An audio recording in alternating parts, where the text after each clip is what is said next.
കോഴിക്കോട്ടെ മാമി തിരോധാന കേസിൽ അന്വേഷണ സംഘത്തെ മാറ്റരുതെന്നാവശ്യപ്പെട്ട് PV അൻവർ MLA ക്രൈംബ്രാഞ്ച് മേധാവിയെ കണ്ടു.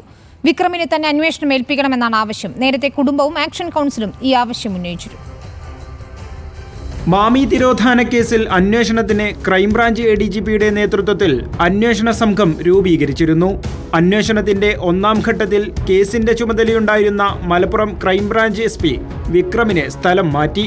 SP വിക്രമിന്റെ അന്വേഷണത്തിൽ മാമിയുടെ കുടുംബം തൃപ്തരായിരുന്നുവെന്നും അദ്ദേഹത്തെ നിലനിർത്തി അന്വേഷണം വേണമെന്ന് ക്രൈംബ്രാഞ്ച് ADGPയോട് ആവശ്യപ്പെട്ടതായി PV അൻവർ പറഞ്ഞു. ക്രൈംബ്രാഞ്ച് ADGPയെ കണ്ട് വ്യക്തിപരമായി ആവശ്യപ്പെടാനും അവർ നൽകിയ, അതായത് ആക്ഷൻ കൗൺസിൽ നൽകിയ കത്തും എൻ്റെ റിക്വസ്റ്റ് ലെറ്ററും ശ്രീ വിക്രമിനെ ഈ കേസന്വേഷണത്തിന് അഡീഷണൽ ചാർജ് കൊടുത്ത് അദ്ദേഹത്തിന് ഇത് ഏൽപ്പിക്കണമെന്ന റിക്വസ്റ്റാണ് കൊടുത്തിട്ടുള്ളത്. മറ്റൊരു ഉദ്യോഗസ്ഥനെ ഏൽപ്പിച്ചാൽ അട്ടിമറി നടക്കുമോ എന്ന് സംശയമുന്നയിച്ച് കുടുംബവും ആക്ഷൻ കൗൺസിലും നേരത്തെ രംഗത്തെത്തിയിരുന്നു. പിന്നാലെയാണ് PV അൻവറും ഈ ആവശ്യം ക്രൈംബ്രാഞ്ച് മേധാവിയെ അറിയിച്ചത്.